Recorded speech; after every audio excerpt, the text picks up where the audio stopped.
मलाई जहाँसम्म याद छ समीर भाइले चाहिँ बुद्ध भाइहरूसँग मिलेर तल कोठामा चाहिँ थाङ्का बनाउँदाखेरि आँखाको पेन्ट गर्ने चाहिँ समीर मात्र थियो जस्तो लाग्छ मलाई। त्यो एकदमै गाह्रो काम थियो, त्यो चाहिँ समीरले मात्र गर्थ्यो। अहिले भिटेनको चर्चा नेपालमा मात्र नभए अन्य देशहरूमा समेत हुने गर्दछ। वो हैं V10 करके शायद एक, आई डोंट नो V10, वो मतलब फुल वो they are what they live, वो लाइक उसका थोड़ा एंटी मतलब जेल वेल टाइप का सीन है अपेरेंटली, पता नहीं मुझे। भिटेनको सबभन्दा ठुलो फ्लेक्स भन्नु नै 10 वर्षसम्म नेपाली ऱ्याप इन्डस्ट्रीको टपमा टिकिरहनु हो। आजको यो भिडियोमा हामी कुरा गरौँ उनी सुपरस्टार कसरी बने, उनको यो स्ट्रगलिङ जर्नी। एक टाइम आफै ऱ्याप फिल्डमा नराम्रो हिट पाएका उनी कसरी टपमा पुगेर 10 वर्षसम्म पनि त्यो पोजिसन कायम गरिरहेका छन् भन्ने कुरा गरौँ। उनको लाइभको नानाथरी हरकत, स्टेजको उग्रपन, आक्रोश साथसाथै इमोसनल ब्रेकआउट। मलाई त्यो ढुङ्गा हान्ने मान्छेलाई नराम्रो होस् पनि मैले चाहेको होइन। त्यो मान्छेलाई जेल लाग्नु पर्दैन, केही गर्नु पर्दैन, फ्रिडम छोड्ने हुन्छ। सो अब हामी गीत सुन्छौँ है, भिजेको गीत सुन्ने हो। फ्रेन्ड्स, लुक्स, फेसदेखि शरीरभरि ट्याटु। आज हामी यस भिडियोमा समीर घिसिङ एकेए भिटेनको बारेमा कुरा गरौँ। ऱ्याप करियरको सुरुवाती दिनहरूमा गाडी चढ्न समेत पैसा नभएका उनी अहिले क्रुजमा प्राइभेट पार्टी गर्छन्। हाम्रो युनिक दाइले नै सबैजनाले मलाई खल्तीमा होइन, ला भाइ खाजा खाऊ टाइपको, ला गाडी चढ होइन, 10-20 रुपियाँ 20-30 रुपियाँ होइन, खुसी लाग्थ्यो त्यो देख्दाखेरि। तर पेन्टिङदेखि मलेसिया जान इन्टरभ्यूसम्म दिएका उनी अहिले सो गर्न होस् या होलिडे मनाउन नगएका कुनै पनि देश बाँकी छैनन्। आजको यस भिडियोमा हामी उनको जर्नी कसरी र कहाँबाट स्टार्ट भयो, किन आफ्नै फ्यान, अडियन्स र सोसाइटीबाट हिट पाए, सुपरस्टार कसरी बनेर 10 वर्षसम्म नेपाली ऱ्याप इन्डस्ट्रीको नम्बर 1 मा छन् भन्ने विषयमा सुरु गरौँ उनको जर्नीबाट। भिटेनको बुबा पहिले नेपाल पुलिसमा कार्यरत थिए, त्यसपछि उनी आफ्नो पत्नी सहित रामेछापबाट रौतहटमा बसाइसरेका थिए। सन् 1996 मे 5 मा समीर घिसिङ एकेए भिटेनको जन्म रौतहटको चन्द्रनिगाहपुरमा भएको हो। घर चलाउनका लागि उनी सानै हुँदा उनका बुबा वैदेशिक रोजगारीका लागि साउदी जान्छन्। आमा पनि यता रौतहटमा जे भेट्यो त्यही काम गर्न थाल्थिन्। कहिले ज्यामी काम, कहिले इँटा भट्टा त कहिले दाउरा काटेर बेच्ने गर्दथिन्। पनि आमालाई सघाउन साथीहरूसँग जंगलमा दाउरा काट्न जान्थे। भिटेनसँग साइकल थिएन, उनी दाउराको भारी टाउकोमा राखेर नजिकैका होटलहरूमा दाउरा बेचेर 10 देखि 20 रुपैयाँसम्म कमाउँथे। त्यतिखेर पनि त्यो हुन्छ नि, त्यो मेसिन हुन्छ नि, त्यो काठमाथि झ्यार हान्दैन होइन, त्यसको पुरै ब्लेड चाहिँ जतिखेर नि मलाई धार लाउन दिने क्या होइन। काम चाहिँ केही छैन क्या खासमा, सिप सिकिरहेको छ अरूले, हुन्छ नि अरू पनि स्टाफहरू थियो 4-5 जना, उनीहरूले मजाले सिप सिकिरहेको हुने होइन। आफूभन्दा पछि आउनेले खतरा खतरा बेडहरू पुरा दराज सराज बनाइसक्यो होइन, आफू त्यही घोट्या छ होइन। समीरलाई सानैदेखि पेन्टिङ, डान्सिङ, राइटिङ आदिमा रुचि थियो। उनलाई पढाइमा चाहिँ खासै रुचि थिएन। उनी एसएलसी फेल पनि हुन्। उनले एसएलसी ब्याक पेपर दिएर पास गरेका हुन्।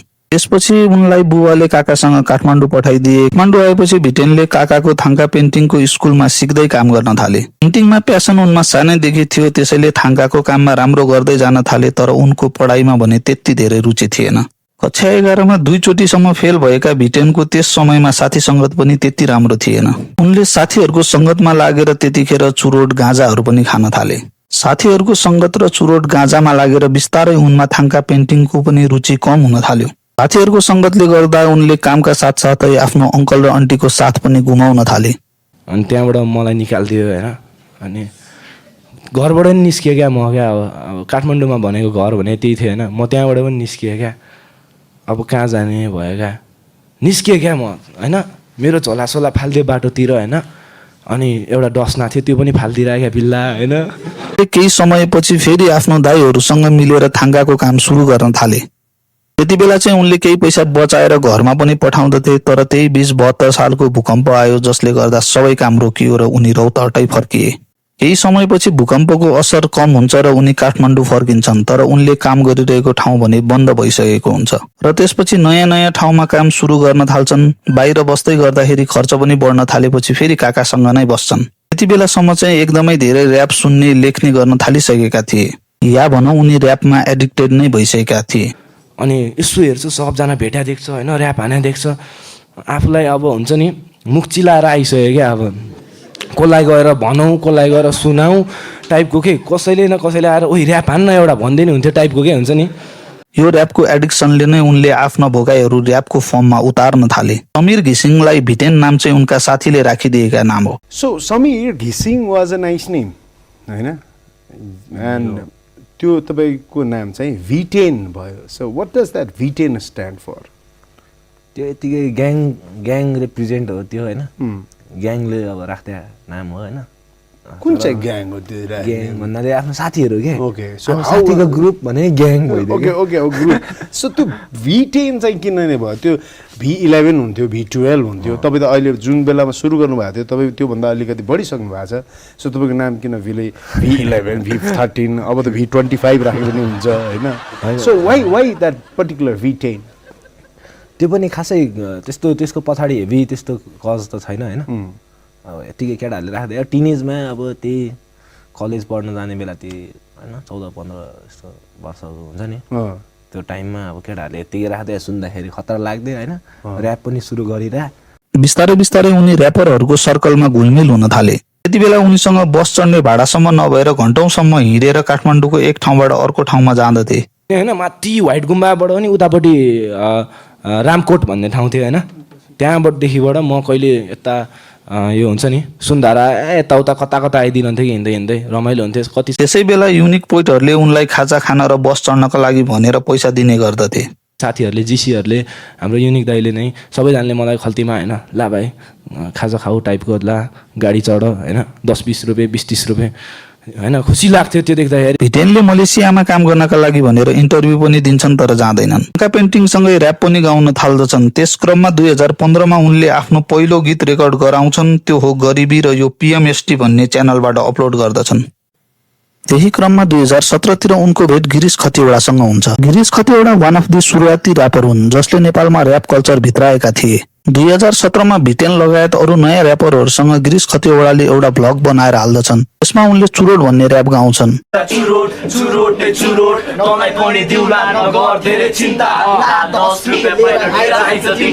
पुलिस पनि चुरोटे, ड्राइभर पनि चुरोटे, पायो भन्ने छोड्दैन बच्चादेखि बुढोले। धेरैले भिटेनलाई त्यही भ्लगबाट चिन्न थाल्छन्। क्लिप्सहरू एकदमै भाइरल हुन्छ। त्यति बेला सबै फेसबुक पेजहरूमा उनको चुरोट ऱ्यापको क्लिपहरू एकदम फेमस भएको थियो। यो भिडियोबाट उनको निकै नै फ्यानहरू बढ्दछन्। त्यसको केही दिनपछि गिरीश खतिवडाले भिटेनको चुरोट गीत अफिसियल्ली रेकर्ड गराएर आफ्नो च्यानलमा पोस्ट गर्दछन्। त्यो भिटेनको सक्सेसको माइलस्टोन थियो। त्यो भिडियो पनि एकदमै हिट हुन्छ र केही समयमा नै मिलियन भ्युज आउँछ। भिटेनलाई त्यति बेला नेपपको उदाउँदो ताराको रूपमा हेर्न थालिएको थियो। चुरोट गीत एकदम फेमस हुँदासम्म पनि भिटेनले आफ्नो युट्युब च्यानल खोलेका थिएनन्। चुरोट गीत आएको 1 महिनापछि उनले आफ्नो युट्युब च्यानलबाट चाहना भन्ने ऱ्याप अपलोड गर्दछन्।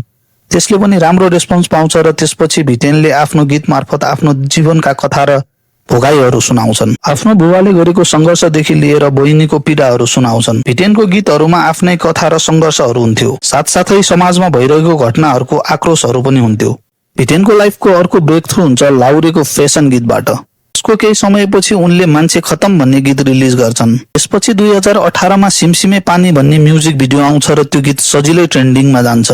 त्यति बेला ट्रेन्डिङमा जानु धेरै नै ठुलो कुरो हुन्थ्यो, त्यो पनि ऱ्याप म्युजिक त एकदमै कम हुन्थ्यो। तर भिडियोमा युज भएको ड्रग्स र छाडा शब्दहरूले गर्दा उनी कन्ट्रोभर्सीमा आउँछन्। उनको शब्दहरूले समाजमा नराम्रो असर पार्ने र युवाहरूलाई गलत कुरातर्फ आकर्षण गर्छ भन्ने आरोप लाग्यो। एकातर्फ गीतको शब्द र भिडियोमा युज भएको सब्सटेन्सले गर्दा कन्ट्रोभर्सी भइरहेको थियो। यही समयमा अर्को कन्ट्रोभर्सी पनि भयो। खासमा सिमसिमे पानी 2049 सालमा गायिका रेखा शाहले गाएकी थिइन्, तर त्यो उनको आफ्नो गीत भने थिएन, किनभने सिमसिमे पानी एकदमै पुरानो लोक भाका हो। उनले पनि त्यही लोक भाकाबाट प्रेरित भएर यो गीत रेडियो नेपालमा पहिलो पटक गाएकी थिइन्। पछि रेकर्ड गर्दा यसको कपिराइट ओनर म्युजिक नेपालले लिएको थियो। यही सिमसिमे पानीबाट प्रेरित भएर भिटेनले आफ्नो गीत निकाले। त्यसपछि यसको आफूसँग अनुमति नलिकन निकालेको भनेर म्युजिक नेपालले आरोप लगाएको थियो। यही कारणले म्युजिक नेपालले कपिराइट क्लेम गरेर युट्युबबाट केही दिनमै यो गीतलाई हटाइदिन्छ।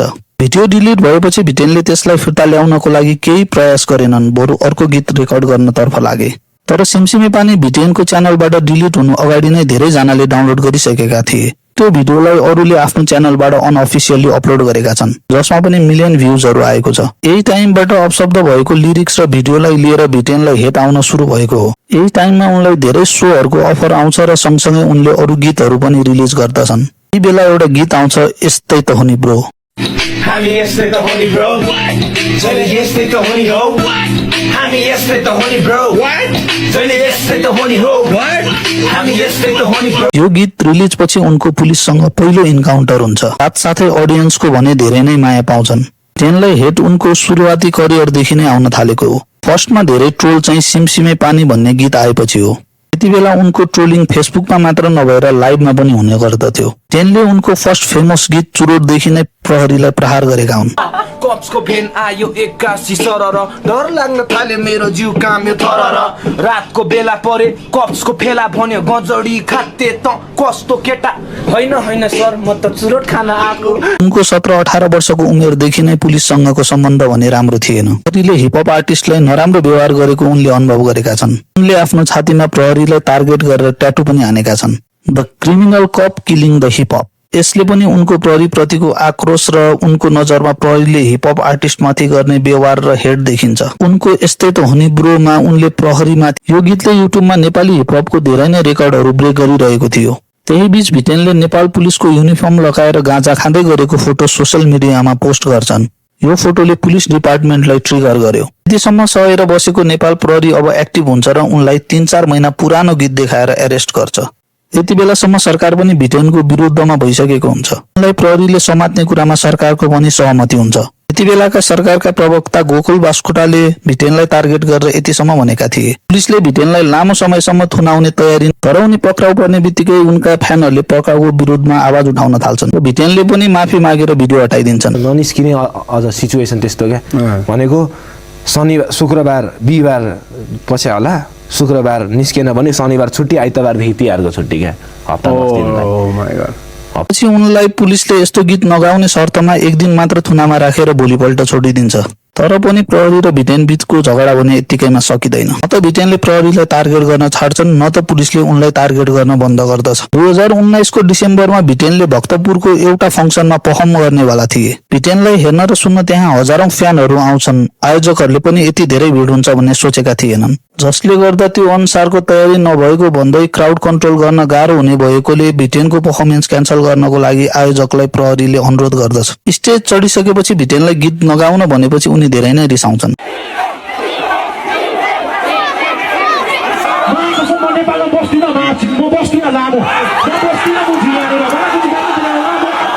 अनि त्यसपछि पुलिसले उनलाई त्यहाँबाट निकाल्छ र उनको परफर्मेन्स हुन पाउँदैन। उनले पहिलेदेखि नै पुलिस र नेताहरूलाई साइलेन्टली टार्गेट त गर्दै आएका थिए। भक्तपुरको त्यो इन्सिडेन्ट पछि भिटेनले पुलिस प्रतिको आक्रोश अझै धेरै देखाउन थाल्छन्। त्यसपछि भिटेनले पारा नामको गीत निकाल्छन्। यस भिडियोमा त उनले प्रहरीलाई र्यापको बारेमा पढाउँदै आफूले जे गरिरहेको छु त्यही गरिराख्ने भनेर प्रहरीलाई च्यालेन्ज नै गर्दछन्। यसले पुलिस डिपार्टमेन्ट झनै आक्रोशित हुन्छ।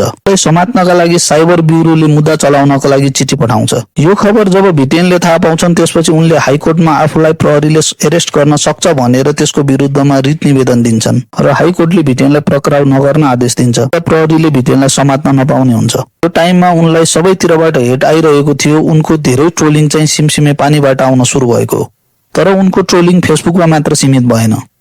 त्यो टाइममा फेलो र्यापरहरूबाट पनि सपोर्ट आएको थिएन। अरू र्यापरहरूले इन्टरभ्यू वा फेसमा नै मजाक उडाउने गर्दथे।